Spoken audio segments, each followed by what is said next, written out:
Welcome back to Countdown to College. I'm your host, Beth Pickett.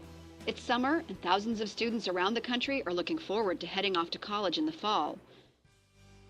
It's no surprise to anyone listening that students have fairly ready access to alcohol on most college campuses. And this can, of course, lead to a variety of problems, one of the most serious of which is death by alcohol poisoning.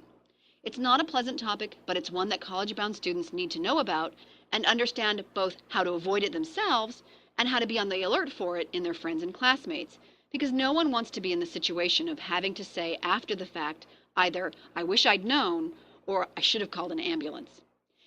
Here to help us understand this topic is Dr. Richard Schwartzstein, Professor of Medicine at Harvard Medical School and Associate Chief of the Division of Pulmonary and Critical Care Medicine at Beth Israel Deaconess Medical Center in Boston, who has firsthand experience in the emergency room caring for college students who have consumed a toxic amount of alcohol. Dr. Schwartzstein, welcome to the show. Well, thank you. It's a pleasure to be here. Can you tell us a little bit about the definition of alcohol poisoning? Is it just when someone passes out, or is it technically when someone drinks so much alcohol that they die? We actually tend to use more of a medical definition. If you think about alcohol as a drug, and in many ways it is in the sense that it has physiological effects on the body, if you take more of this drug than your body can handle, then it is becoming a toxin to you. It is doing bad things to you. So anytime that you use enough alcohol so that the level of the alcohol gets to a point where it is impairing a range of physiological functions in the body, we technically call that alcohol poisoning. So once you get to those effects of it's impacting the person's respiration, it's impacting their ability to function physiologically, that's when we hit alcohol poisoning. That's correct. I mean, alcohol has a wide range of effects on the body, from the brain to the heart to the gastrointestinal system to the kidneys and so forth. Many of these are not as serious as some of the things that we really are scared about with alcohol, but in some sense, all of this is a toxic effect of the drug. How much alcohol are we talking about? I know it's different for people who have different body sizes, body weight. You're correct that there's variability in terms of people's size, as well as the ability of their liver to metabolize alcohol, because that's how the body gets rid of it ultimately, as the liver transforms it and gets rid of the chemical from the system. And so I'm always a little hesitant to give an absolute, because if you weigh 85 pounds and you're 4'11", young woman, it's going to be different than if you're a 6 foot tall, 200-pound football player, male. So there's variability. But I think given that, the safest thing I tell people is one drink an hour. So if you limit yourself to one drink an hour, for the most part, the vast majority of people, you're not going to accumulate toxic levels of alcohol in your body. If a student is binge drinking and drinking a lot of alcohol in a short amount of time, normally we would see someone drink enough perhaps that they might pass out. And by passing out, I mean that they go unconscious and you can't actually rouse them out of that. But depending on how much alcohol they've taken and how quickly they've taken it in, that alcohol can continue to make them worse and worse. Is that correct? Oh, absolutely. I mean, one of the big problems with binge drinking, and this gets to one of the messages I try to give to young people all the time, is that the judgment you have when you're not drinking is not the same judgment you're going to have when you're drinking. So people say on a regular basis, "I'll know when I've had enough." So the first issue is that the alcohol itself may impair your judgment, so you may actually not realize that you've, quote, had enough, unquote. But even if you do, and you have been drinking rapidly, sort of the definition of binge drinking, getting 4 or 5 drinks within an hour, your stomach acts as a reservoir. And so you may start to have enough alcohol in your system. You say, you know what, I'm beginning to feel some of those toxic effects. I'm going to stop. And yet all of the alcohol that you have ingested, that you have drunk, is not yet in the bloodstream. And so the alcohol level in your body at, say, 10 o'clock at night, when you say I've had enough, may not be the peak level, which may occur at 10:30 or 10:45. And so people think that if they stop at that point that they're going to be safe, when in fact, at half an hour, or more later, they can be in much worse shape. So there's a delayed effect. That's right. Delayed absorption That's the reason why we only eat 3 times a day for the most part. We eat a big meal, and it takes a while for the stomach to then send that along to the intestines and get processed, and our stomach can expand and act as a reservoir. And the same thing's true of drinking rapidly. In a situation where a student is drinking a lot of alcohol in a short amount of time, what tips the scales to having a student who is passing out who suddenly needs emergency attention? So there are a number of factors with respect to alcohol poisoning that can really lead to those serious situations of a death or some major problem that can lead to long-term disability for an individual. If you start with the brain is obviously the controller for most of your bodily functions. And number one is your breathing. How many breaths a minute do you take? How deeply do you breathe? How much oxygen is going to get in and carbon dioxide get out? That is ultimately set. That pattern is set by the brain. So if you just get to a point where you fall asleep or you sort of pass out, if you will, but again, the level of alcohol continues to climb, and now it suppresses your breathing. You may stop breathing, or you may go from breathing 10 or 12 times a minute to breathing 2 or 3 times a minute, and now your oxygen level goes down and your carbon dioxide level climbs. And that can have secondary toxic effects then on the heart and on the brain. Lack of oxygen leads to what we call brain death, where you actually destroy brain cells. And those are people who then have long-term neurological disability. So that's number one. Number two, the brain controls many of the reflexes in your body. So you have a gag reflex. We've all experienced it. You go to the doctor with a sore throat, perhaps. They take the little wooden stick, to hold your tongue down so they can get a better look, and you gag. Well, that's a normal response to prevent things from going down into your lungs, because that leads to pneumonia and also can impair getting oxygen into the bloodstream. Well, a lot of people who drink vomit because alcohol is a direct toxin on the lining of the stomach. Causes nausea, can cause vomiting. Now you vomit and you breathe that material down into your lungs because your gag reflex has been impaired. And again, leads to low oxygen level, leads to brain injury, potential heart problems.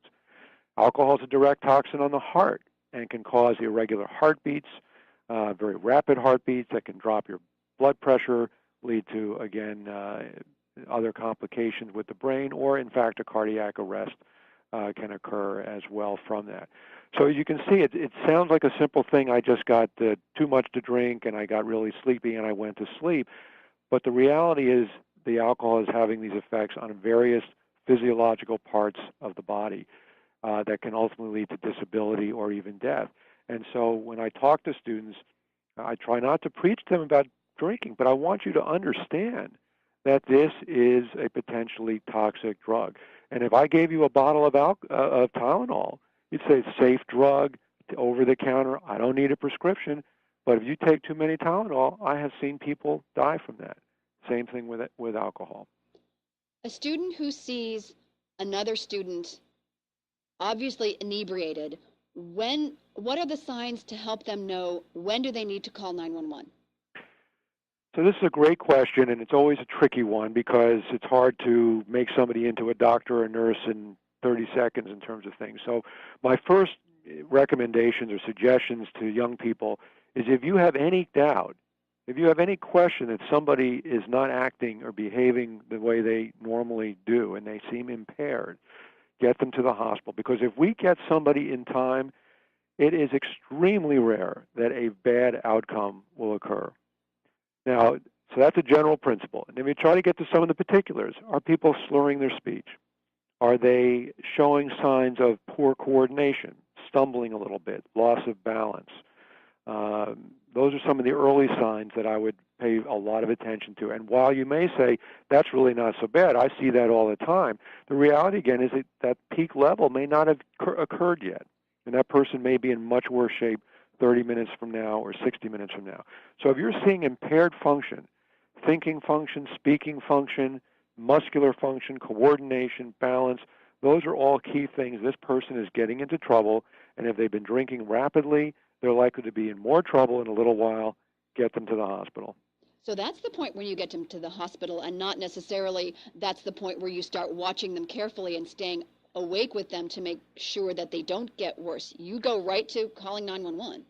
And that's my bias, is call 911 or take them yourself to the hospital. And I know young people sometimes, particularly if they're underage, don't like to do that because they're concerned about whether they'll get into trouble. And all I can say is that it's much worse living with the notion that somehow you could have done something to save a friend and you didn't, than any potential repercussions that might happen from being underage and having been drinking. I have seen not only the individuals who die or have some disability from drinking, I see what happens to the families and to the friends who have now missed an opportunity to intervene and live with the guilt associated with that. You mentioned earlier that alcohol poisoning can lead to death, but it can also lead to permanent disability. That's right. I mean, any time that you're doing something that runs the risk of low oxygen levels in your blood, then you run the risk of having some kind of brain damage. And it may not be enough to kill you, so you may just be left with some disability from that in the long term. So students need to be aware for themselves how much they are drinking, and they need to be aware for their friends, watching out to make sure that nobody is drinking so fast that the alcohol is going to overwhelm their system even after they stop drinking. That's absolutely right. And our young people have gotten very good about designated drivers. They're not perfect, but much better than it was years ago. And they recognize that your coordination and your balance and your judgment and your reflexes are impaired, so you shouldn't be driving. But in many ways, we worry that that's enabled their friends to then drink even more than they would have before, and that's a concern. And again, this issue of judgment comes up. We've seen parties, and there was a very well-publicized case on the South Shore of Massachusetts a few years ago where there was a party and everybody put their car keys into a basket because they were all going to sleep at the house that night. And there was a lot of drinking, and somebody got up at 1 o'clock in the morning, took their keys, went out on the road, ran into a telephone pole, and ultimately died from brain injury. It ran into the pole and had a severe head trauma. And so you say, well, that wasn't the intent. Nobody intended for that to happen. Again, judgment. Your judgment when you're drunk is not what it is when you're sober. And you can't rely on your supposed good judgment to prevent you from making those kinds of mistakes, which can be life-threatening.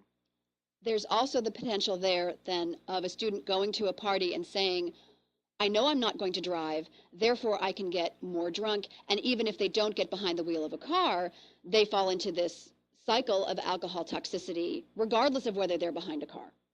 Absolutely. I mean, this notion that, again, somebody else will take care of me, I can do whatever I want, again, puts a lot of responsibility on your friends. And that's not fair for your friends, nor would it be fair for you to have to take that responsibility for them. So ultimately, young people like to say that they are responsible, that they can take care of themselves, that they're autonomous beings. And all that, is true. We certainly encourage our young people to be that way. But alcohol really gets in the way of all of those things. One of the things I think students need to also watch out for at certain college parties, if they are serving something like fruit punch, you don't necessarily know how much alcohol is in one drink. So you may say, well, I only had one drink, but the amount of alcohol in some of those fruit punches can be the equivalent of 2 or 3 or even 4 regular drinks, what we call a drink as far as measuring your blood alcohol level. And you're absolutely right. If you don't know what you're drinking, you're putting yourself at greater risk, not only because it's maybe more powerful alcohol, but because there may be other drugs in there. I mean, everybody's heard, I think, about the date rape drugs, for example, and we see women who come in either because of that or because they were so drunk they didn't know what was going on, who do know when they wake up that they have been raped because they have injuries. And they can't even remember who was the person who did this to them. And yet they're traumatized emotionally as well as physically from the event. And I would say for every person who comes in with the sort of alcohol poisoning that is life-threatening in the sense of depressing their breathing and running the risk of low oxygen levels and all that, there are probably 6, 10, 15 women who will come in over the same period of time, with sexual assaults. And there's a two-way street to this. There's the woman who's been the victim of the sexual assault, of course. Then there's the person who committed the sexual assault, the male who committed the sexual assault, who would never do something like that if they were sober, who now may be facing criminal charges. And I've always said, imagine yourself sitting on a jury saying, well, I'm not going to convict this person because they were drinking so much they didn't know what they were doing. I mean, that's not much of a defense. And this is the sort of thing, again, that can destroy somebody's life on either end, both the woman and the man. And the whole point of going to college is to get educated, to launch yourself well into life. This can really put a damper on that. Absolutely. It takes what should be the best 4 years of your life and potentially make it the worst. And again, I don't want to come across, and as a teetotaler, I have 4 kids, 3 of them have graduated college. I am very much aware of what goes on in college and the drinking culture. But I tell my own kids, and I try to practice myself, you can enjoy alcohol, but you don't have to be drunk. The problem is that so many of our young people drink to get drunk. It's one thing to say, I enjoy the taste of beer, I enjoy the taste of a mixed drink, and I enjoy a little bit of that early sense of feeling, a little of the alcohol effect on you. That's fine, but you can do that with a drink an hour. You don't need to get yourself into a position of being at risk for your own health or somebody else's. Perfectly said. I'm afraid that's all we have time for. Dr. Richard Schwartzstein, Professor of Medicine at Harvard Medical School, thank you so much for taking the time to help us understand more about this important topic. Well, thank you. I've enjoyed it very much. For those interested in learning more about alcohol poisoning, I'm going to post links to several relevant websites in the resources section of the Countdown to College website, which can be found at www.bethpickett.com. Dr. Schwartzstein, thank you again for your time. Thanks very much.